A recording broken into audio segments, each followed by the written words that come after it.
മാറ്റി അതിന് പകരം മറ്റൊരാളെ നിയമിക്കുക അല്ലെങ്കിൽ ആ പൊസിഷന് വേണ്ടി ഏതെങ്കിലും തരത്തിൽ ഇലക്ഷൻ നടത്തുക, ആ രീതിയിലായിരുന്നില്ലേ മുന്നോട്ട് പോകേണ്ടത്? എന്തുകൊണ്ടാണ് ഒരു കൂട്ടരാജിയിലേക്ക് അമ്മ ഇപ്പോൾ കടന്നതെന്നാണ് മനസ്സിലാക്കുന്നത്? അത് എനിക്കും മനസ്സിലാവുന്നില്ല. കാര്യം കൂട്ടരാജിയെ ഞാൻ ഒരിക്കലും ന്യായീകരിക്കുന്നില്ല. കാരണം ആരോപണ വിധേയനായിട്ടുള്ള ഒരാളുണ്ടെങ്കിൽ അയാളെ മാറ്റുക, രണ്ടാണെങ്കിൽ രണ്ടുപേരെ മാറ്റുക. അതിനു പകരം ഒരു ജനറൽ ബോഡി, അതായത് 506 പേരായിട്ടുള്ള മനുഷ്യന്മാർ, ഒരു വലിയൊരു സമൂഹം തെരഞ്ഞെടുത്ത ഒരു ജനറൽ ബോഡി അല്ല ഒരു കമ്മിറ്റി, അത് ഒന്നിറങ്ങാൻ രാജിവെച്ച് പോവുക എന്ന് പറഞ്ഞാൽ അത് ആ വോട്ട് ചെയ്തവരെയും ഈ കേരളത്തിന്റെ ഒരു സാംസ്കാരിക മൂല്യത്തെ ബഹുമാനിക്കുന്നവരെയും അപമാനിക്കുന്നതായിട്ടാണ് എനിക്ക് തോന്നിയത്. ഞാൻ ഒരിക്കലും ആ കൂട്ടരാജിയെ ഉൾക്കൊള്ളുന്നില്ല.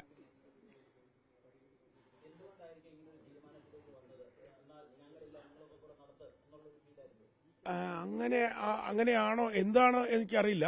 കാര്യം ഒരാൾക്കെതിരെ ആരോപണം വരുന്നു, അത് കഴിയുമ്പോൾ തൊട്ടടുത്ത ഒരു ആരോപണം വരുന്നു. ഇങ്ങനെ ആരോപണം വന്ന് എല്ലാവരെയും വെളിയിൽ പോകേണ്ടി വരുമോ എന്നുള്ള തോന്നലിൽ നിന്നാണോ ഇത് വന്നത്? അതോ ഇനി ആരോപണം വരുന്നവർക്ക് ഒരു സങ്കടം വരാതിരിക്കാൻ വേണ്ടിയിട്ടാണോ എന്താണെന്നറിയില്ല. എന്തായാലും ഈ രാജിയെ ഒരിക്കലും അമ്മ അസോസിയേഷനിലെ ഒരു ജനാധിപത്യ ഇത് വരണം എന്നാഗ്രഹിച്ച് എനിക്ക് ഉൾക്കൊള്ളാൻ പറ്റുന്നില്ല.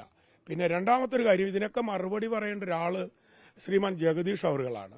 കാര്യം അദ്ദേഹമാണ് അസോസിയേഷന്റെ ഇലക്ഷന്റെ തലേ ദിവസം ശ്രീമാൻ പത്മശ്രീ മോഹൻലാൽ അവറുകളെ പ്രസിഡന്റ് അദ്ദേഹത്തെ നിർത്തിക്കൊണ്ട് ഞങ്ങളാണ് ഒഫീഷ്യൽ പാനൽ, അനൂപ് ചന്ദ്രനും ജയനും കുക്കു പരമേശ്വരനും ഒക്കെ അടങ്ങുന്ന, അങ്ങനെ വാക്കാൽ പറഞ്ഞില്ലെങ്കിൽ തന്നെ അങ്ങനെയുള്ളവരെല്ലാവരും റിബലാണ്, ഞങ്ങളാണ് മോഹൻലാലിന് ഇഷ്ടപ്പെട്ടവര്, ഞങ്ങളാണ് മോഹൻലാലിന്റെ കൂടെ നിൽക്കുന്നവര്, മോഹൻലാൽ എന്ന് പറയുന്ന മനുഷ്യന്റെ പാനൽ ഞങ്ങളെയാണ് അദ്ദേഹം ഏറ്റവും കൂടുതൽ സ്നേഹിക്കുന്നത്, ബഹുമാനിക്കുന്നതെന്ന് ഓരോ ആൾക്കാരെ നിർത്തിക്കൊണ്ട് അദ്ദേഹം പറഞ്ഞു. അന്ന് ലാലേട്ടൻ അവിടെ നിന്നുകൊടുത്തു, നിശബ്ദനായി അദ്ദേഹം നിന്നുകൊടുത്തു.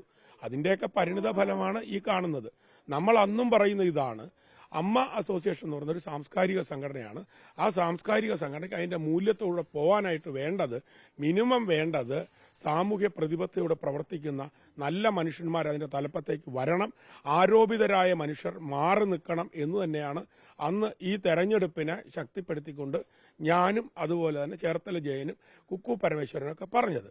അത് നമ്മൾ ഈ ഒരു അവസരത്തിൽ ഇലക്ഷന്റെ തലേ ദിവസം ഇങ്ങനത്തെ ഒരു നിലപാട് ശ്രീമാൻ ജഗദീഷ് അവറുകൾ എടുത്തതിന്റെ ദുരന്തമാണ് ഇപ്പോ അമ്മ അനുഭവിക്കുന്നത്.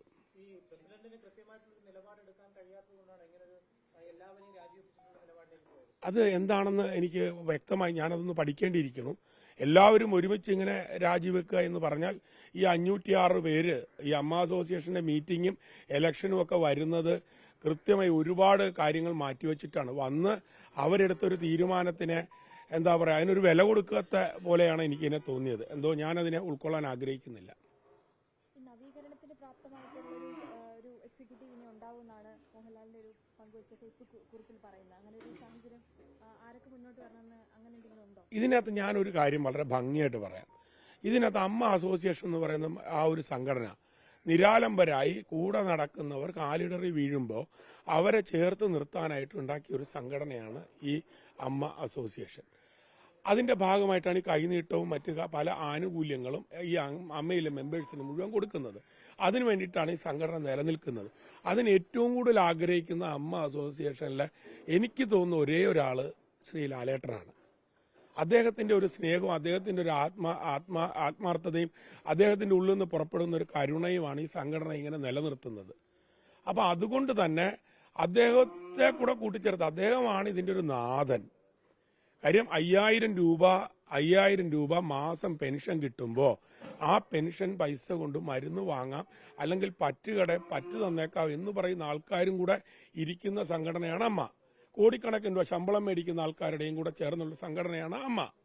അപ്പൊ അതുകൊണ്ട് അതിനെ നിലനിർത്താനായിട്ട് ലാലേട്ടൻ എന്ന് പറയുന്ന ഒരു മനുഷ്യൻ എപ്പോഴും ഈ സംഘടനയുടെ അമരത്ത് ഉണ്ടാകണമെന്ന് ഞാൻ ആഗ്രഹിക്കുന്നു. സ്നേഹത്തോടെ തന്നെ ഞാൻ ആഗ്രഹിക്കുന്നു.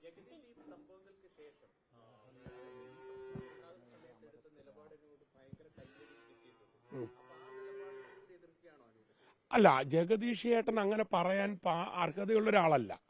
കാര്യം അദ്ദേഹമാണ് തലേ ദിവസം ഒഫീഷ്യൽ പാനൽ ഞങ്ങളാണ് എന്ന് പറഞ്ഞുകൊണ്ട് ഒരു വീഡിയോ ഉണ്ട്. അത് അദ്ദേഹം തന്നെ ഷൂട്ട് ചെയ്തിട്ട് അവിടുത്തെ അമ്മ അസോസിയേഷൻ ഓഫീസിൽ അദ്ദേഹം കഴിഞ്ഞ എക്സിക്യൂട്ടീവ് കമ്മിറ്റി പോലും ഇല്ലാത്തയാൾ എക്സിക്യൂട്ടീവ് കമ്മിറ്റിക്ക് അകത്ത് ഓഫീസിലകത്ത് എക്സിക്യൂട്ടീവ് കമ്മിറ്റി നടക്കുന്ന കമ്മിറ്റിക്ക് അകത്ത് കയറി ഇരുന്നതിന് ശേഷം കമ്മിറ്റി പിരിഞ്ഞു കഴിഞ്ഞപ്പോൾ ലാലേട്ടനെ നടുക്ക് നിർത്തിക്കൊണ്ട് ശ്രീമാൻ ബാബുരാജ് അതുപോലെ തന്നെ മറ്റ് മത്സരാർത്ഥികളെ മുഴുവൻ പങ്കെടുപ്പിച്ചുകൊണ്ട് അദ്ദേഹം നടത്തുന്ന ഒരു സ്റ്റേറ്റ്മെന്റിന്റെ വീഡിയോ ഉണ്ട്. എന്റെ കൈവശം അതിന്റെ വീഡിയോ ഉണ്ട്. അത് ഇദ്ദേഹം മുഴുവൻ അമ്മ മെമ്പേഴ്സിനും അയച്ചു കൊടുത്ത വീഡിയോ ആണത്. ആ അയച്ചു കൊടുത്ത വീഡിയോയ്ക്കകത്ത് ഇങ്ങനെയാണ് പറയുന്നത്, ഞങ്ങളാണ് ഒഫീഷ്യൽ പാനൽ. അതിന്റെ ദുരന്തമാണ്. അങ്ങനെ ഒരു ഒഫീഷ്യൽ പാനലിനെ തെരഞ്ഞെടുത്തു കഴിഞ്ഞിട്ട് ഇങ്ങനെ ഒരു നിലപാട് ജഗദീശൻ എടുക്കുന്നത് എന്താ പറയുക, ഏറ്റവും കൂടുതൽ മാർക്കറ്റിംഗ്, ഈ ക്യാമറ അന്വേഷണം അല്ലെങ്കിൽ ക്യാമറ അറ്റൻഷൻ മുഴുവൻ എനിക്ക് കിട്ടണമെന്നൊരു ആഗ്രഹമായിട്ട് എനിക്ക് തോന്നിയിട്ടുണ്ട്.